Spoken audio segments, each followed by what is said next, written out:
Hi, everyone. Thank you guys so much for waiting through the technical difficulties. It is the beauty and the curse of the virtual world. We can gather from all around the country, but sometimes our devices don't gather as quickly as we'd like. So here we go with the first panel discussion of 2021 for One Book, One New Orleans. For those of you who are new to One Book, One New Orleans, I'm just going to tell you a little bit about what we do. One Book, One New Orleans, as the name suggests, picks one book every year, and we encourage everyone in the city to read the same book at the same time, with the idea that we're going to grow stronger as a community through a shared reading experience. But in doing so, we have to recognize that among adults in our city, our functional illiteracy rate is approximately 27%. So we have to do a little extra layer of outreach to make sure that when we say we're One Book, One New Orleans, we're actually meaning what we say. So we develop a curriculum around the book, and we get the book every year into adult education programs in not just Orleans parishes, but 6 other parishes in Louisiana. So our selected book each year is used to teach adults to read. We also get it into both adult and juvenile prisons, and we get it into the ears of the blind and print handicapped, thanks to WRBH Reading Radio for the Blind. Last but not least, because some folks love to read, but they can't really afford to go buy books every time they finish one, we make sure that every branch of the New Orleans Public Library has a copy. And then to bring everyone together, we have discussions like this that are inspired by our selected book. And this is the book that needs no introduction, right? It's our 2021 selection, The Yellow House. We are so excited about this conversation because when our events committee was talking, what we kept coming back to was this idea of storytelling, right? Who gets to tell the story?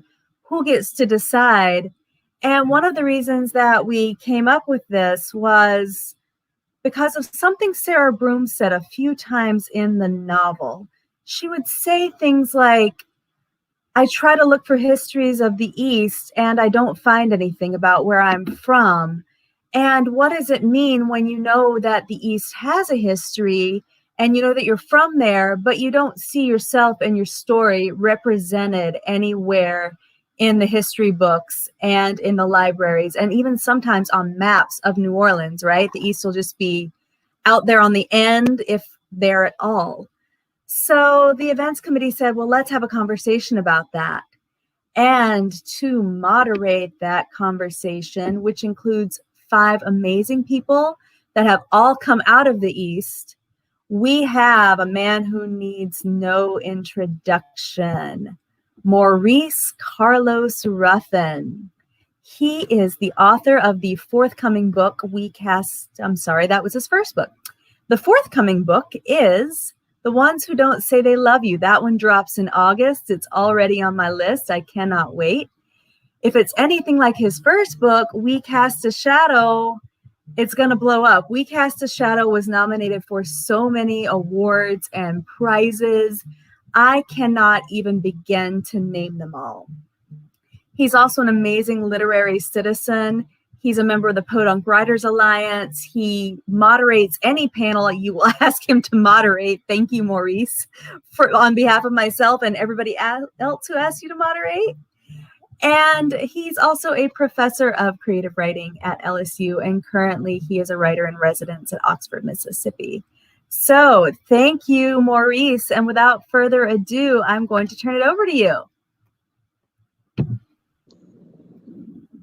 Hello, everybody. It's so nice to be here. I feel like I'm amongst family right now and very excited to be a part of this conversation. So we're the East Beast, right? We're the people who come from a place that some would say has no history, but of course, Sarah Broom, a friend to New Orleans East, has said that that is faulty logic, and I totally agree with that. So I'm going to briefly bring in our panel just by naming the people who are involved today. Of course, Councilwoman Cyndi Nguyen, who is the councilwoman for District E, which is New Orleans East, where I grew up at. I'm very proud and impressed to have this esteemed citizen of our land here with us today. Next up, we have Dasjon Jordan. urban planner and architect, also an East Beast. What's up? What's up? We have Mr. Bao Ngo, who is a filmmaker, director, puts those visuals and auditory art together for us. And of course, Cierra Chenier, writer and historian. So this is so exciting for me, and my job today is to stay out of the way as much as possible. I had asked the question of our panelists before we started, and I'm going to start with that. And I just said, could everybody give us an example of a place that is important to you in New Orleans East? So let's just get into that, and let's start with the councilwoman, and we can take it and turn from there. Sure. Thank you, Maurice. And good evening to all of the panelists. I'm really glad to be here with you guys. And so I tell Maurice that it's going to be really hard for me because I represent the entire district. So District E, it's not just the East, but it's also the Lower Nine and Venetian now. And so I have a special place everywhere in the district, but I have to say that rooting into where I started off would be Versailles Arms. So in 1975, I came to America when I was 5 years old. And Versailles Arms, if you guys are familiar with the area, is located in the Michoud area, in the Valache community. What they also know Versailles Arms or the village it's a 400 unit multifamily complex. And so my livelihood, my beginning of coming to America really started at Versailles, and Versailles continues to be a spot in my heart because it was basically set the foundation for my family to what we have today. Thank you so much. Dasjon, what's up? You What's mentioned going on? America Street. America Street. Oh, it's funny. After reading the Yellow House,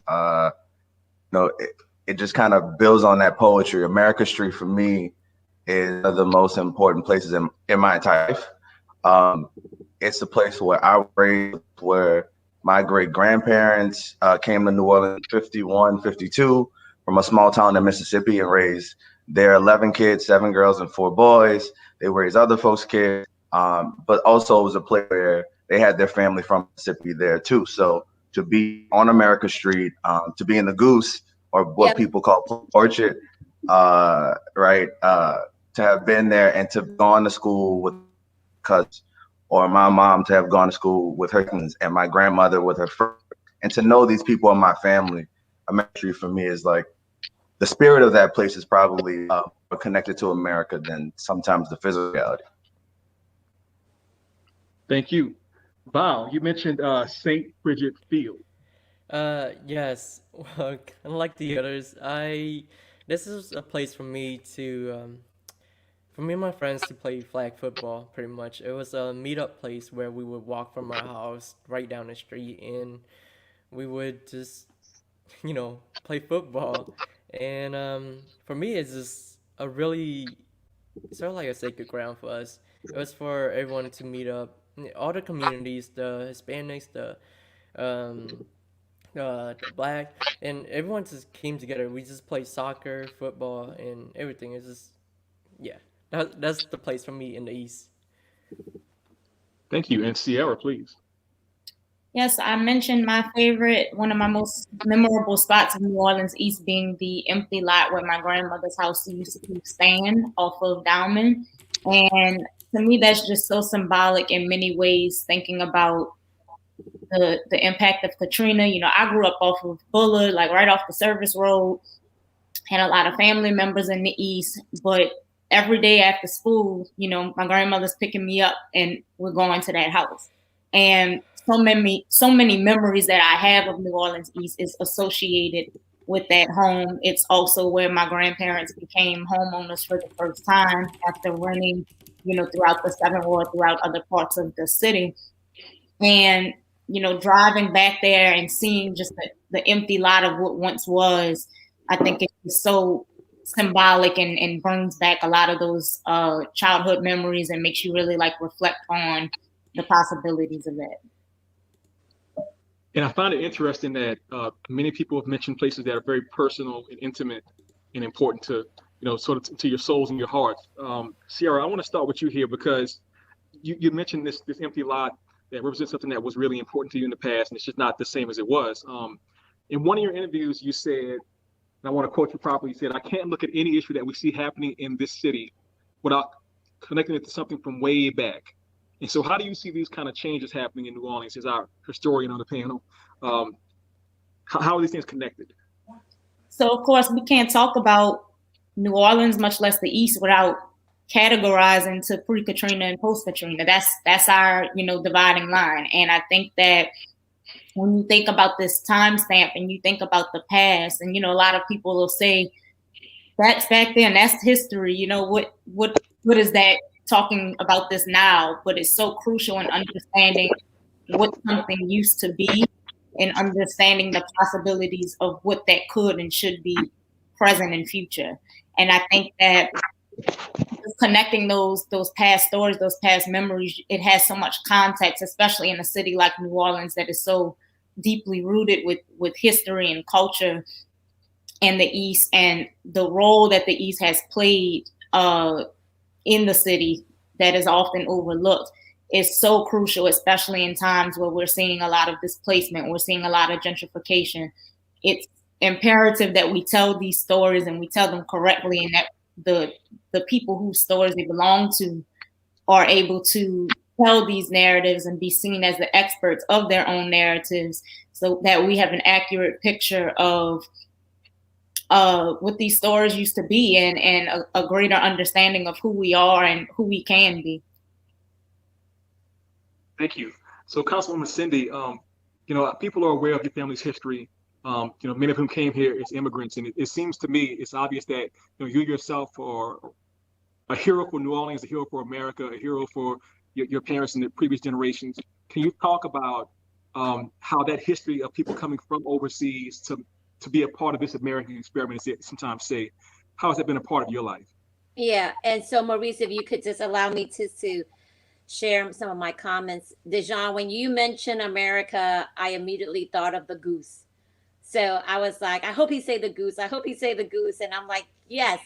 So I'm very familiar with the area. Let me just tell you, if you haven't been home, we are working to revitalize the Goose, the Rosedale, and Great Glendale Heights area. And people are coming together. So thank you for sharing that. And Cierra, Dalman is really, it's in the East, but it's now part of District D.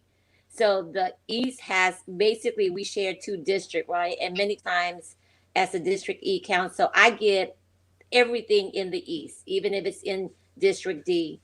And I'm very familiar with the area. And Maurice, back to your question, it's, as I reflect on particularly our journey to America, and I continue to echo back into when I first came to America. Let me just say this. Growing up, I was a very mischievous young girl. Okay, I didn't get the name Cyndi, Cyndi, just because. There's a whole story behind it. I grew up idolizing Cyndi Lauper. That's how I got my name Cyndi, Cyndi. And so I shared that with you to kind of give you some perspective of how I look at things, how I connect things. And if you know Cyndi Lauper, she's a very independent person. She thinks on her own. She's not shy of anything. I just love her. And I guess for me was as a Vietnamese American born coming over here, I was like, well, how do I fit in with everybody, right? When I was growing up, I had a lot of Black friends, but didn't recognize, well, why do I have different hair and my girlfriend has different hair? How come they speak a different language, but then when I come home, I have to speak a different language to my parents because my parents doesn't understand the language that my friends are speaking. So there was, I guess, when you could call it an identity crisis that we went through, that I went through. And I think for me has always been, and I've been very fortunate to be raised in a very traditional, and let me just say this, my parents were very strict. If Mr. Nguyen find out Cyndi Nguyen did something on the street, believe me, my butt would be fried already. And so when I say a very strict, traditional Vietnamese family, And I didn't get that, but I got that when I start growing up and start working in the community and start making that connection, right? And I am very grateful for the journey that my father took, because if not, Maurice and you guys, I'd probably be in Vietnam with 20 kids, to be very honest with you. I'm in America now, New Orleans, with 6 children, so maybe a little bit half of it, right? But in either way, the journey over here and the upbringing here in America, and then how to bring the Vietnamese community into the American society is something that I work on. When I came back to New Orleans, roughly about 25 years ago, I believe Bao was just a little boy growing up in the community. Yeah, I was And literally yep, working in your summer camp. exactly, right. And I saw that the community was still very disconnected. And I was always a well-rounded person. I integrate with all sorts of community. And I just believe that's how community should be about. How we share, because no matter what, I'm pretty sure if, Sierra, I don't know if you have kids or not. No, bless your heart. Dasjon, do you have children? Okay, just take your time. Okay, don't. Okay. Well, I think we all share common issues in family, right? It doesn't matter if you're Black or an Asian or, or any race. We all share the same issue. How do you raise the kids? How you raise your children? How you pay your bills on time? Those are something that I think that many communities, particularly for those that didn't know the Vietnamese community, didn't know that we go through the same thing too. We're not exempt from it in any way. So I think coming back, helping the Vietnamese community integrate into the American society. And then by doing that, many of our Vietnamese community continue to settle in, because when I came home, we've only been in America about 20 years. And you may think that's a long time, but that really hasn't been a very long time, especially when you were uprooted from your own country, left everything back. Didn't all we had was just the clothes on our back. That's all we had. The clothes on our back, coming over here, not even understanding the language. And so 20 years wasn't a very long time for many Vietnamese Americans. So we were still trying to figure out, well, why do we have to pay taxes? Why do we have to do this? Why do we have to do that? And then we were bringing our family over here as well. So there was quite a lot of activity that I saw that we as a community didn't really blend in or connect with the American society. And that was very crucial for me in reference to the work, in reference to, because I knew that we were not going back to Vietnam anytime soon. That this is home for us. And then when if it's home, then we need to figure out, how do we integrate? How do we share our culture? How do we share our language? How do we share our food with other community? Thank you, Councilwoman. I tell you, I was feeling, talking about how special the city is to you, Councilwoman. It's funny right now. For the first time in my life, I'm not in New Orleans. I've been out here in Mississippi for about, I don't know, 7 or 8 months now, and I'm That's feeling. why you're having that bad internet connection. I don't want to blame the John Grisham House, but it has something to do with it. But I do want to take the next one to Dasjon. So look, you have said, I think it was in your MLK Day presentation a couple of years ago, that part of your job is you want to rep your city till you die. And this is tying back to us talking in this panel about our home and our history. What's so important to you, bro, about New Orleans East in particular that you want to carry it out into the world? That's a good question. I think for the thing I carry with New Orleans East is that there is so much hidden history. There's a spirit of community. People don't think like Sierra narratives about the East, or like it's where the rich people live at, or it's where all the folks are being pushed, and those people deserve a space. But also there's a lot of hidden history about how people got there. And so books like The Yellow House start to archive that. But I'm of a few people in the city, yet alone the world, who get to say my family has been in a place for 50 plus years, and I know who my family is. Me and my grandparents, great aunts have gone, great aunts and uncles have gone to the same elementary school. And so for me, what I'm really chanting is my great grandmother, who was a neighborhood matriarch. Her name is Snow Jordan. And for a woman who was domestic, who had an 8th grade education, and the youngest of her siblings ended up, making people feel loved. And to have gone to her funeral in 2007 and to have seen hundreds of people come through, for a person who I know coming up, I had never really seen her go anywhere else between the house and the church and maybe a little bit in the neighborhood. Know that she left an impression. People, no matter if she was a big room and made everybody feel special. For me, that spirit of community, that spirit of faith, that connectedness, that sense of vision and care is what I channeled through in all my work. Thank you for that vision and care. I totally feel that. And to Bao, I want to bring in this question of the work that we do. So you're a filmmaker, and I guess the question I'm going to spread it out to everybody. We'll start with you. How does New Orleans East history play into your work? I know, for example, you made the wonderful documentary Mary Queen of Vietnam. Talk about your work. Well, man, New Orleans it's kind of weird. It's a mix of everyone, and within my film, I got to express one part of it, which is the Vietnamese community, specifically the Vietnamese community in the East, and as you can see nowadays, is the Vietnamese influence has spread all throughout the whole New Orleans sort of thing. You see Vietnamese people names in Cyndi Councilwoman here, Councilwoman Cyndi here, and everyone, and it's just that. Oh, sorry, just take a second. But New Orleans East will always influence my work because it's where I grew up. That's one thing. But another thing is that it's something that no one else would ever experience that sort of thing, and we have, I'm sorry, I'm just really nervous right now. Take your time. I'm nervous too. Yeah. Well, one thing for me is that I will always want to show a light onto my Vietnamese community in the East, because what I feel is that we're sort of hidden away compared to the rest of the United States is one thing. In Cali, there's a big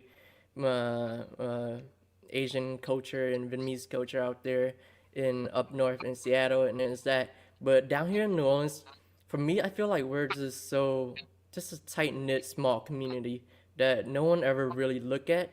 And for me, for what I want to do is to sort of show that sort of thing to the rest of the world, or little village in the East. And yeah, I hope to continue to make my film about New Orleans East and my community. Yeah, I hope that's good enough. I'm sorry, Maurice. No, that's right on point. I appreciate that.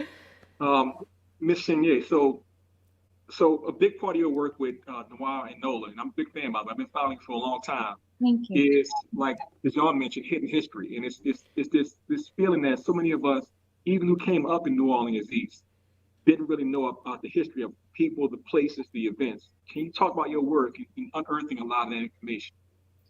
Well, I'd start by saying one of the first articles I ever wrote was about New Orleans East. It was called the Prime, the Decline, and the Potential. And I think that, and to answer some of your earlier question around how does the East, show up in my work, I'd say that I don't think I would be doing the work that I'm doing right now as a historian, working to preserve these stories of Black New Orleans history and culture, if I did not grow up in New Orleans East. Because I think bringing up, this point of pre-Katrina, post-Katrina, seeing what this community was and what it meant so much to me and how crucial it was in my foundation, and seeing the changes and, losing my childhood home. And when you start to at this age say, where's that picture of me when I was in preschool? And you start to look back and think about how much was lost,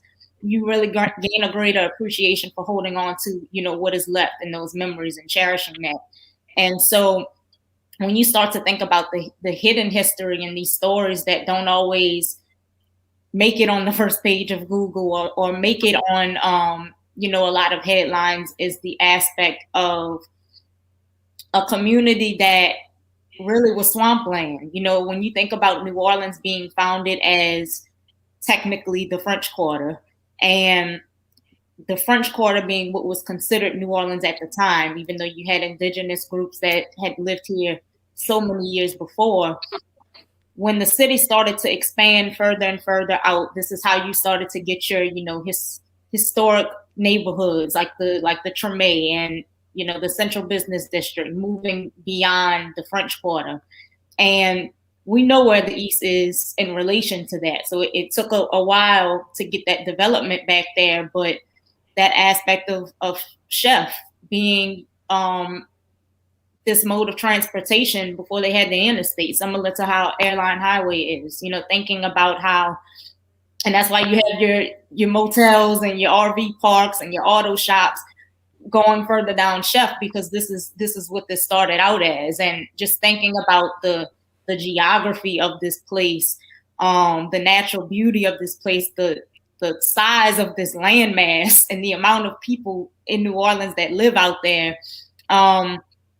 Even when you start getting into early Black history, which was, you know, Lincoln Beach, when Pontchartrain Beach is segregated and Lincoln Beach was for Black families, Black people to go right there on the other side of Haynes Boulevard. And it's these stories where you really start to have like a better collective understanding of the identity of a place that a lot of times people try to act like doesn't have an identity, or an identity that is based off of whatever is post Katrina. And I think it's so crucial to start with the early origins of this place, to have a better understanding of that. You know, I feel so spoiled in the sense that I grew up in a point in New Orleans, in Orleans Parish, where nobody else can say then or now another neighborhood when you decide, I want to go to the mall, or I want to go to the movie theater, not like a neighborhood movie theater, but a movie theater, a larger movie theater. When you think about a large, major family entertainment center, when you think about access to grocery stores, it's like the East was really the only place in New Orleans that can say you had all of those things at one time within exits of each other. You had the Grand, you had the Plaza, you had Jazzland / Six Flags, you had grocery stores, you have Joe Brown Park, and a lot of these things were existing at the same time.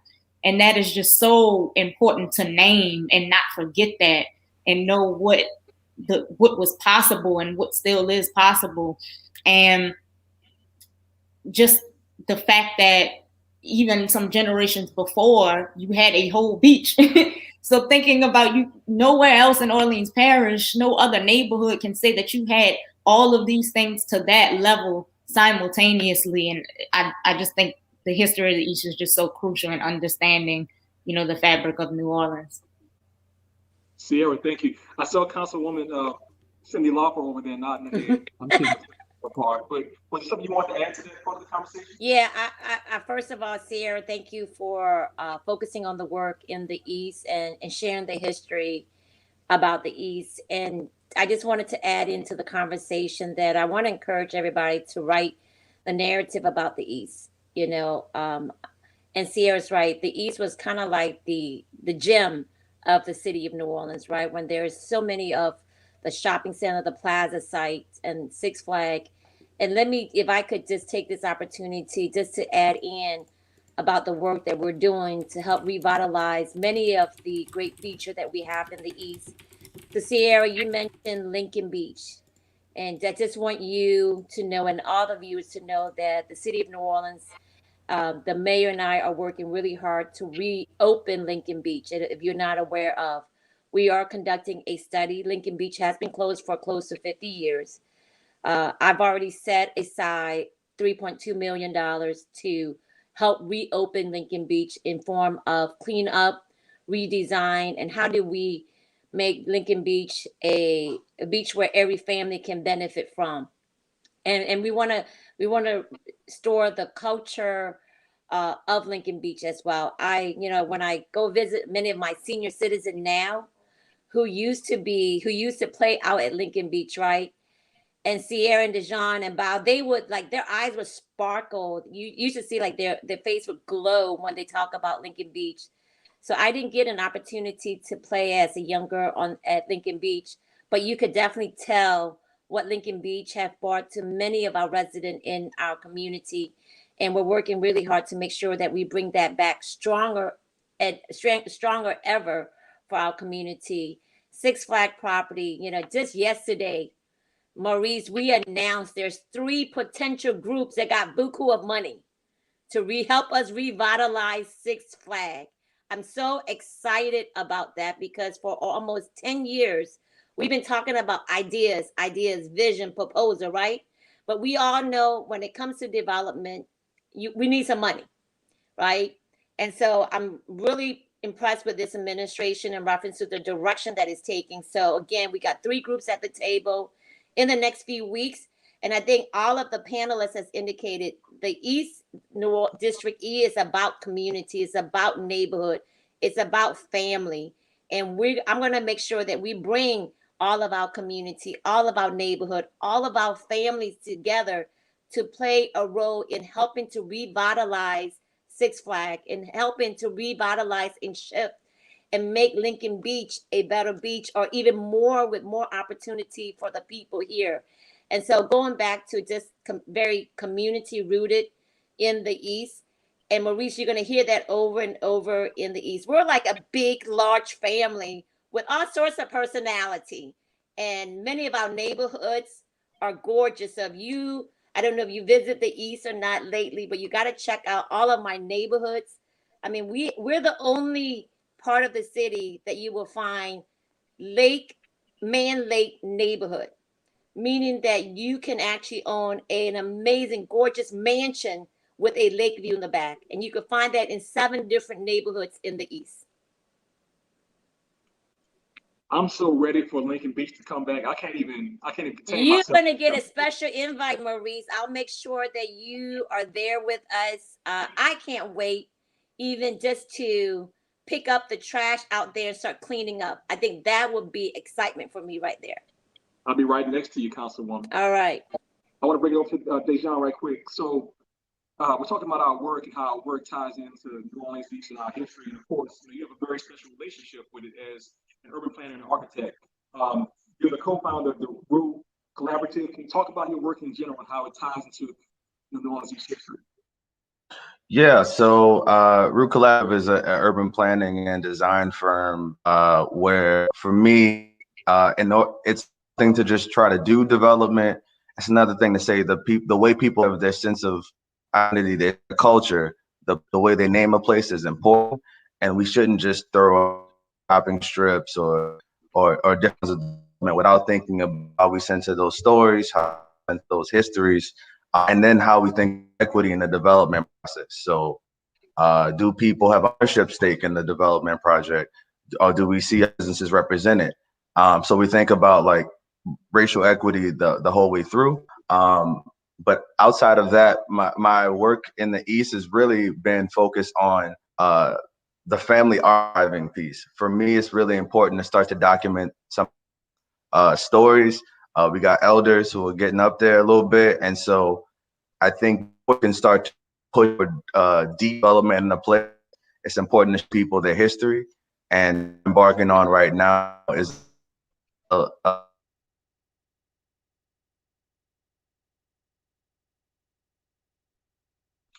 I think we may have temporarily lost Mr. Jordan, but I do want to keep it going. So I'm going to bring this question around everybody, but I do want to start with Councilwoman Nguyen. So I want to get the facts correct here, make sure I'm saying it right. As you mentioned earlier, you have 6 children, which I think, as you said yourself, that is some work to do. But also exciting news, you're expecting your first granddaughter this year. I think that's correct as well.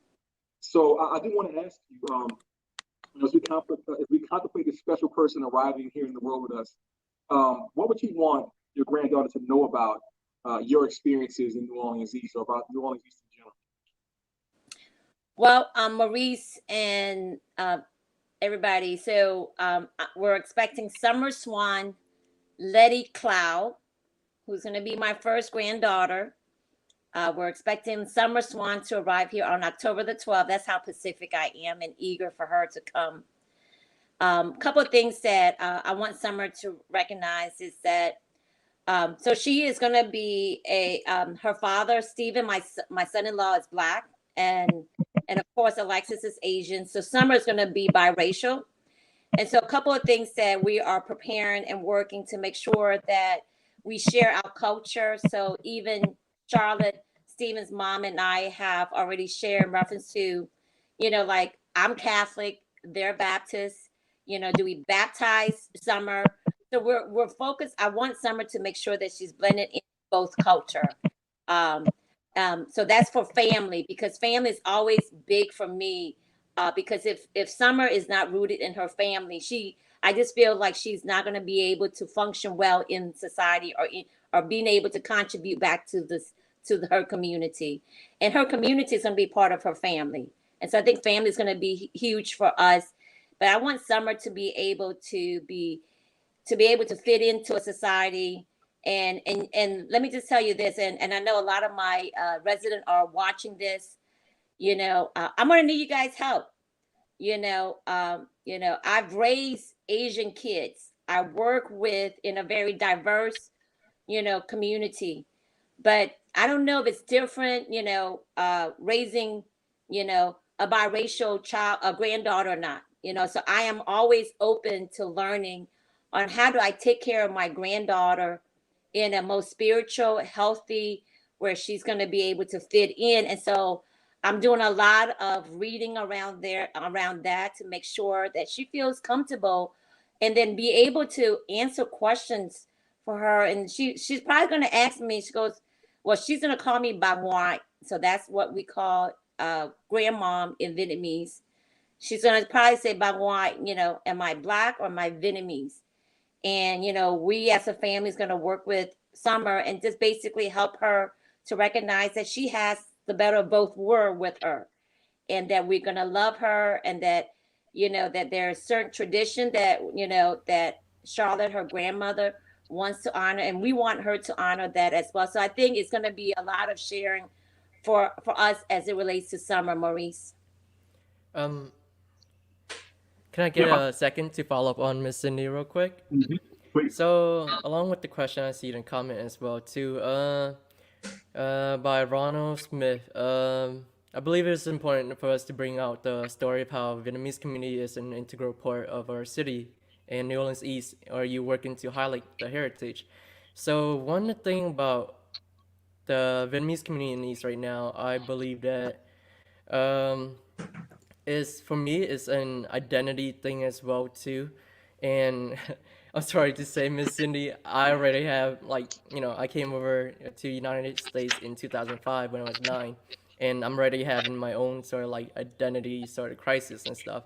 And I hope Summer will have a better time, hopefully. And for that, the Vietnamese community in the East, for me, I feel like it's not as strong as it is in the past and right now. And people are, the numbers were up to like 15,000, and we're at like 5,000 Vietnamese people, members now in the East. And I feel like the history of it, I'm scared to say it, but it might die out. So I'm glad that within my last film, I got to highlight these sort of like important facts and history about it. And so that's one thing that I did, and I hope that from this, the new generation will see as something that we gotta uphold upon our shoulders to continue these sort of traditions. And it's just, yeah, it's how do I say this? Is history always sort of like come and goes, but at the same time that I would love, I'll love a way for all of us to sort of like uphold that sort of thing. Yeah, and I think Bao, to that comment, it's about continuing that tradition. So even though I've been in America for almost 50 years, I still speak Vietnamese. I still practice a lot of the culture in the Vietnamese culture. So I think it is up to us and all of us to continue the language. I'm planning to teach Summer Vietnamese, and so she will be bilingual.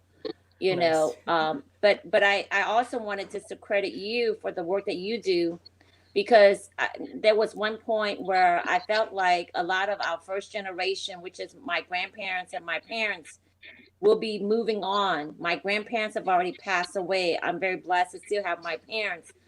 So when they move on, but when we don't record or store their information through recording and through the film work, then we lose all of that knowledge and that history. And I think we see that in many other community. I think that's why Sierra does the work that she does, is to make sure that we document those information for those that have actually walked through. And so that way, as we get older, we can retrieve those information and continue to carry the tradition or continue the value in our community, right? And so I want to encourage you to continue to do that, because and I think the number of enemies that has been depleted in our village is because of Katrina. We lost Yeah. quite a lot of residents, as you know, after Katrina. But one thing you got to highlight about the Vietnamese community in New Orleans is that compared to Texas, California, and all the other big city, you cannot live in America. You could only do this in Versailles, where you don't have to speak the language, the English language, and you could still get a job.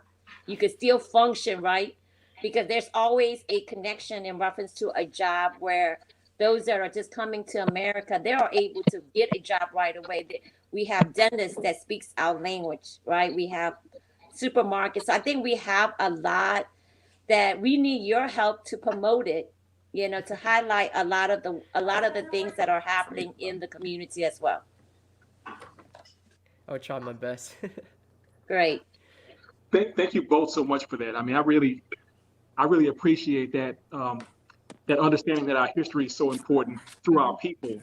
I mean, there's an old proverb that I heard that says that when somebody dies, it's like a library has been lost. And so I Yep. think that, so much of our work is about that. And I do want to go to our historian again. Sierra, I have a question for you. And the question is this. So, one thing that I really appreciate about historians is that you spend a lot of time, digging in the crates, as it were. You're coming across information constantly that most people may never see with their own eyes. I'm just curious if there's anything about New Orleans East that you learned in your studies that might surprise people who are listening right now. Well, I actually was just on a Zoom call. I believe it was last week.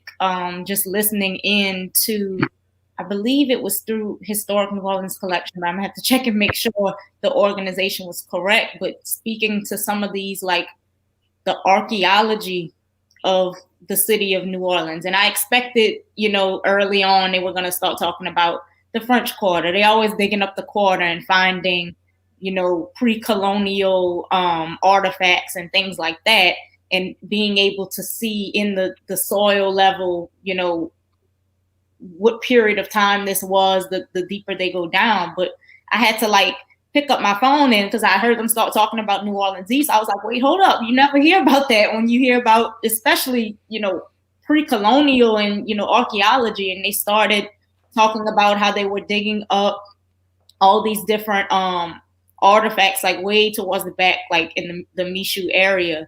And I think just that presence of indigenous communities, which we know that we have, but it's so good to hear and see elevated in that way with other New Orleans history, which I think a lot of times you don't get. That's really great. I love to hear that. I think I was going to attend that as well. I think it was maybe last Friday or 2 Fridays ago, like an all-day thing with the HNOC or something like that. And I had something else on my calendar that day, but yeah, definitely. So we have many, many, many questions in the chat. I mean, it's like blowing up out there. I'm going to try and get to a few of them before we run out of time. And this one is for Councilwoman. And I'm not even sure how to think of this question, but somebody asked, basically, given how big New Orleans East is and kind of how different it is from other parts of the city, why isn't New Orleans East its own city, or should it be its own city? Oh, Councilwoman, I think your mic is off for a moment. Yep, it was. Yeah. So New Orleans East reflect over 133 square mile. So we're like the size of Lake Charles when you think about it, right? And to the questions, Malik asked that. Is that Malik questions? Yep, of course. I'll leave it to Malik to ask that question. It causing Thank trouble you, as always. Malik. Thank you, Malik. And you know what? If we have an opportunity, so that question was posed several times. Well, I love the idea of Eastern New Orleans being its own city, but I think we have to look at infrastructure. We have to look at logistics. Definitely, it's a great desire. So when you look at share resources, the police department, right? So right now we have the 7th district. The East will have to basically fund it themselves. We have to look at our tax base. I think one would say that we are the largest property tax, residential tax base, but we need more than that, just not just property taxes. We also need commercial development, sales tax to really help grow the city. So even if you look at the city budget right now, I think the property taxes for the city is about 55 million. This year we've collected about 39 million, but we rely much more on our sales tax, on our other taxes that really help keep the city functioning. So I think there's a lot of logistic. I think it's a great dream and vision. I really believe there needs to be a study done that will engage, your economic, your strategists, your population estimate. We're waiting for the census to come back that we just completed, the census 2020. And I'm hearing, I haven't got the real data yet. I'm hearing that the East has went up in reference to census, but the city as a whole has went down. But our area has increased in population. And of course, we all know that because the East is really where family always comes first, where there's really the land mass to really develop and to have more people. And so getting back to Malik, and I know, Malik, I didn't give you a yes or no, but I really believe that there's still got a lot of work that needs to be done. If we put together a task force that's willing to study, the finance of operating a city, finance, and then the layout, the logistic of shared resources, boundaries, and how much it would cost, and all of that, I think that it can be done. Because I don't think anything is impossible.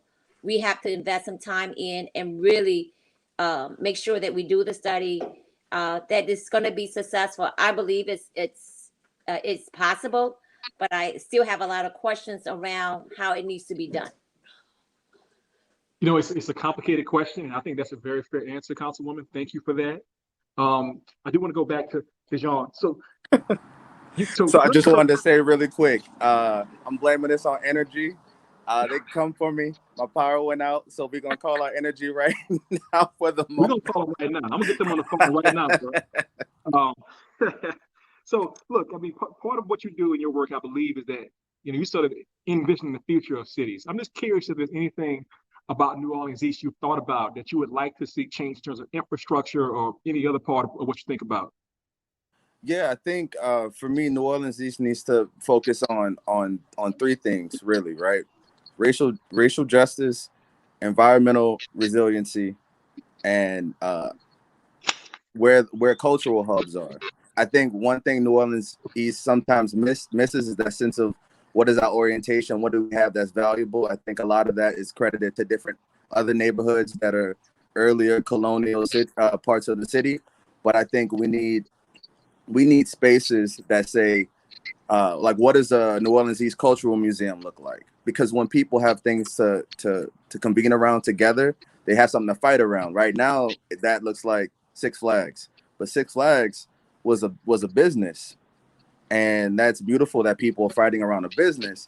But what about those cultural and social spaces that make people feel like this is my place and I'm willing to fight, and I'm willing to get to know who my neighbors are? And so for me, the type of development that I focus on is first, what are the assets in the community? It's easy to say what are the finances and what type of businesses and jobs we want, but what do we have? Because if we're telling the story of lack, from the start, then that means we're only trying to fill a big hole that's going to get deeper and deeper. But if we're telling it from bounty and starting from like all the things we do have that's plentiful, so we have beautiful spaces like Joe Brown Park, we have Lincoln Beach emerging, and we have our neighborhoods that I think if we focus a bit more on a neighborhood strategy, it will make people feel like the East is a place that can be tackled on a group by group basis, but it also helps to foster connection between those residents who post Katrina, many folks don't know a lot of their neighbors in the way that they might have known before Katrina. So we start from like what is the social fabric, what are the cultural spaces, and then from there say how do we think about equitable development? How do we make sure that the East is a model for how we think about Black and Asian spaces that are focusing on the future of resiliency and transportation? Like we can be a model for a different type of development, but I think we have to have a sense of imagination about what we want, but really draw on the things that we already have that are good. Yeah, we're definitely getting a lot of amens in the chat to many of the things our panelists are saying. So I was thinking about food culture. I mean, obviously, when people say New Orleans, they often talk about food culture. And I think, like many places, the food culture has changed over a period of time. I'm just curious if it's a two-part question. And this is part from the chat, part from me. What food places do you recall from early in your life that are no longer there that you miss? And what food places do you love right now? I'm going to start with Cierra, if you don't mind. What immediately came to mind, my mom and I, we used to go to this place called Llamas. It was off of Reed, like tucked back where the McDonald's was. And they had the best marinated crabs. And it was like, to this day, we are still like, we'll go to a seafood place. We're like, they have marinated crabs. I don't know if it's as good as Llamas though. And that was definitely, pre-Katrina 5 stars. And I think now, I really like my mama's cornbread chicken and waffles. She's over there off of Crowder. I really appreciate that. My mother was obsessed with llamas. Ruby Llamas was right over there off of Reed, and she would bring me to the little comic book shop right next door, and she would, go over there and get her shrimp and her crawfish and whatever she wanted. And she was crazy about that place. Bao, do you have anything you want to bring into it? To be honest, I was not here before Katrina, so hearing about all these places is really surprising to me. But like, especially like the beach, the Six Flags, I never really got to experience those sort of thing. So I'm really looking forward to them coming back. But the food wise, man, I'm really missing out for the places that were there before Katrina. But well, favorite food wise, everyone know we have a restaurant sort of like Dong Phuong that spread it out like throughout the whole city now, and its own restaurant there, and it's really a staple in the East. But if anyone want to try something new, head into one like the stores, the Vietnamese stores on I think it was Saigon Street, and go inside, check out the food in there. It's really great in there. Yeah.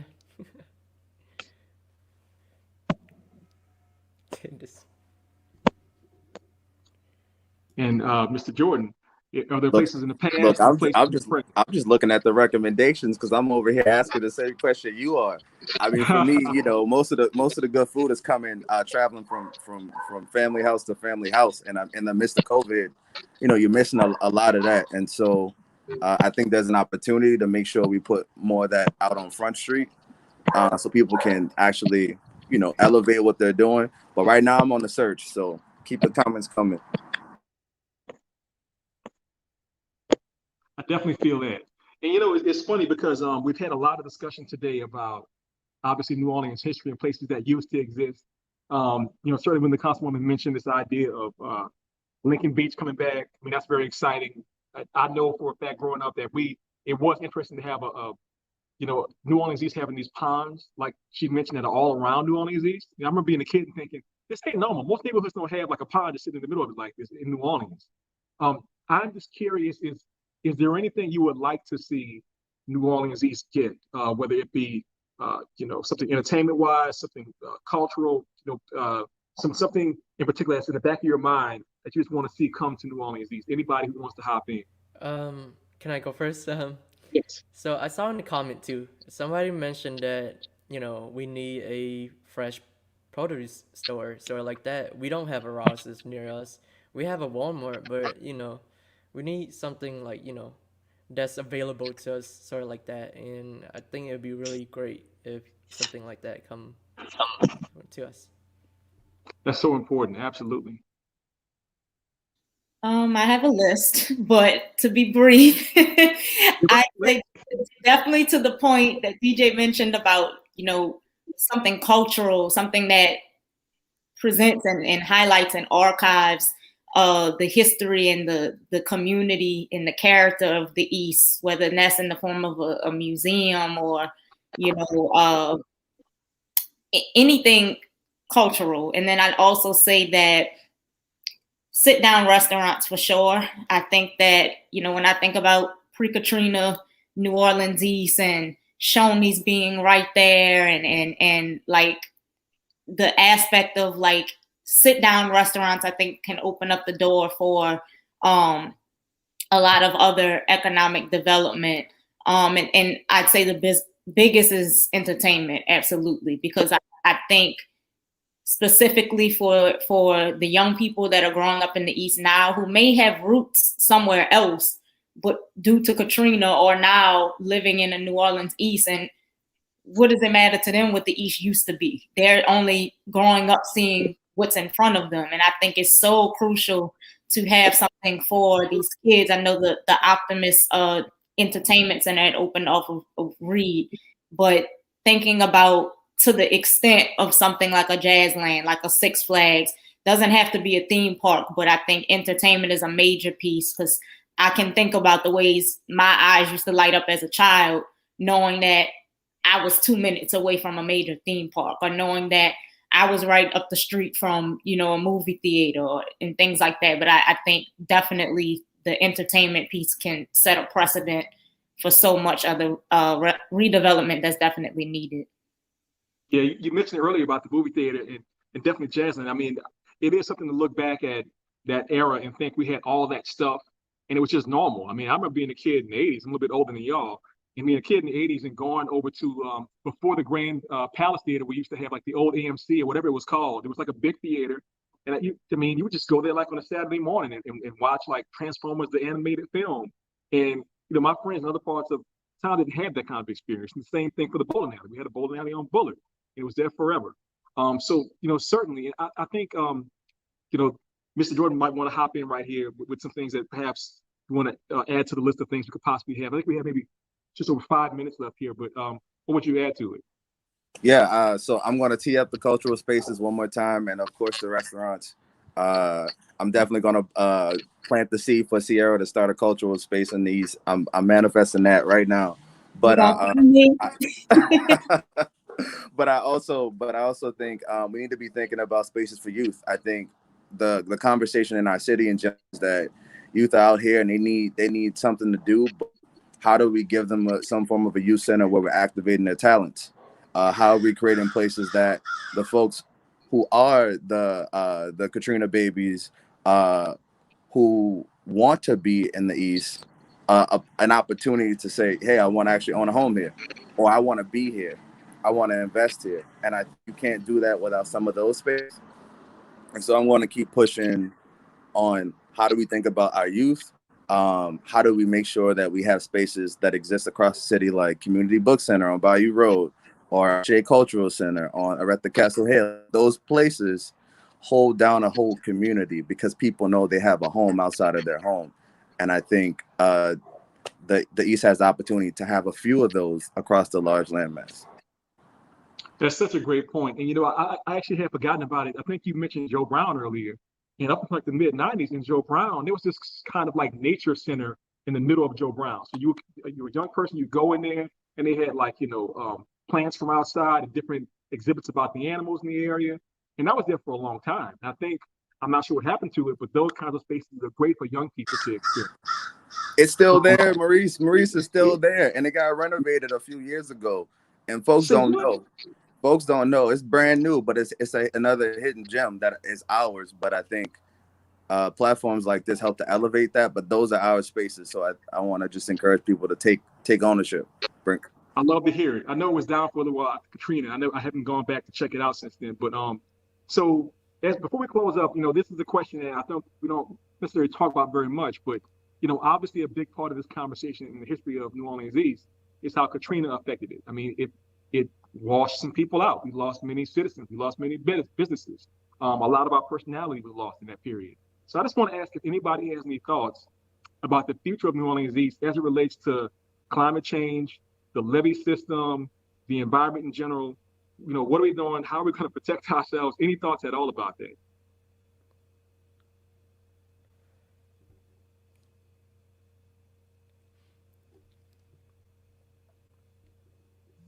Well, I definitely say learning to live with water, of course, and in consideration of possible redevelopments, we have to take that into consideration so that we don't end up in the same position that we have been. And I think that thinking about the geography, the beauty, the nature aspect of the East, but also the vulnerability of it in that aspect, I think the redevelopment has to come with that in mind. And I'm open to any other suggestions from DJ, but I definitely think that we have to be clear about that in all of the suggestions that we may have, to where we're being preventative in that aspect. I definitely appreciate that. I'm not sure if anybody wants to add to it, but I did have one big final question is this. So, we're all New Orleans East people, and I'm just curious if you have anything you want to tell the world about us. Obviously we're on social media. People can see and hear us anywhere in the world right now, pretty much. So it's something that you want people to know about New Orleans East, about our history, about our culture, about our present, about our future. Cierra, we can start with you.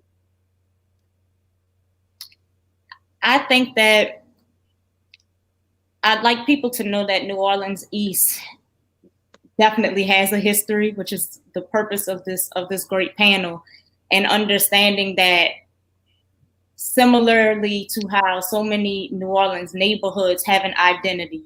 Somebody is from the 7th Ward before they even open their mouth. Somebody is from Uptown, before they even open their mouth. And we really have to identify what is the character, what is the culture of New Orleans East, and not based off of what we're seeing necessarily in the media or what we're basing it off of in the past 15 years. Because I think if you were to ask somebody that now, you get a very negative narrative, and that's just not the case. And I think understanding that people have lived there, raised families there, owned businesses there, and there's so much history and schools with so much history there. I'm thinking about where I attended LaFawn Daycare, owned by Sisters of the Holy Family, across from St. Mary's Academy, and there's just so much history in that.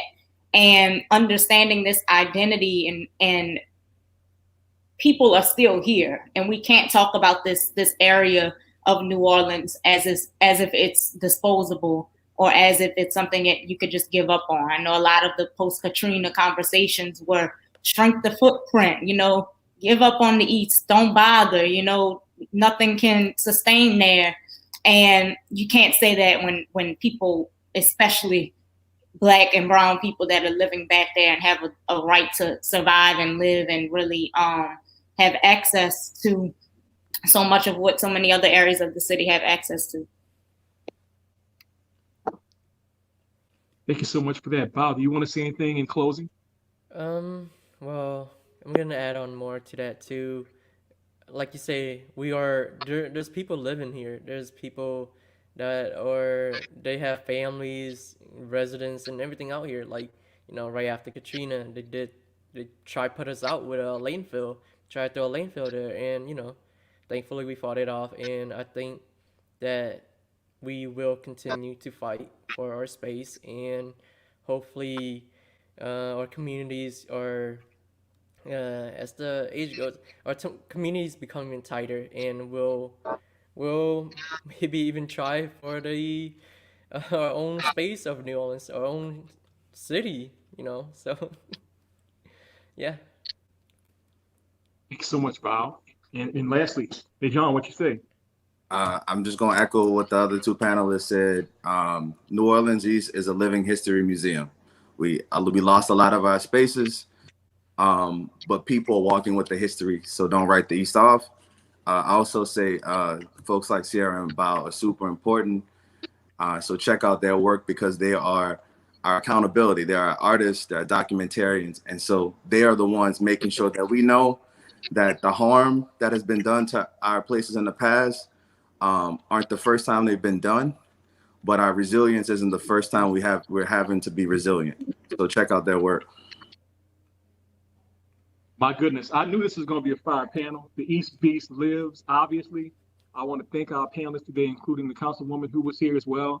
I think conversations like these are really important to the future of New Orleans East, and I really appreciate everything that you all have done. This has been wonderful. Thank you so much, and thank you to everybody who participated online. Thank y'all. Thank you. Hi, everyone. Thank you so much.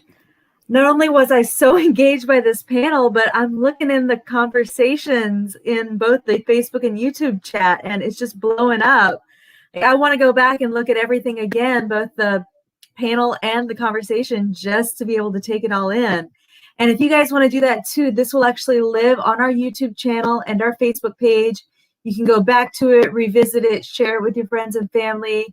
Please use this conversation to spark your own conversations as you see fit. If you want to continue the conversation with One Book, One New Orleans around the Yellow House by Sarah Broom, you can join our next community book discussion on April 15th. It's an online discussion. We'll be talking on Zoom, and we're discussing movement 2. There's 4 movements, like a symphony or an opera. There's 4 movements in the book. So we're discussing movement 2, which is Sarah Broom's birth in 1979 on New Year's Eve, so almost 1980. Up until 2005, more or less, when Katrina hit. So that period of both her life and the life of New Orleans East. And then on April 21st, we'll be back for another live stream conversation right here on Facebook and YouTube, showcasing the work that Bard Early College has done around the book, because it's their school-wide read this year as well. And if you need to know more about us, you can go to onebookonenola.org. And you can see our calendar of events and all of our past books. Click that donate button if you feel inspired by this evening. And we will see you back again next month. Thank you again. My heart is so full. Thank you to the panelists, and a huge thank you to someone that you never see, and that is Candace Huber, the tech guru, making us all look good. If we look good, it's because they're the mastermind behind the clicky buttons. That's not me. Thank you, Candace. And thank you to all the panelists. Bye.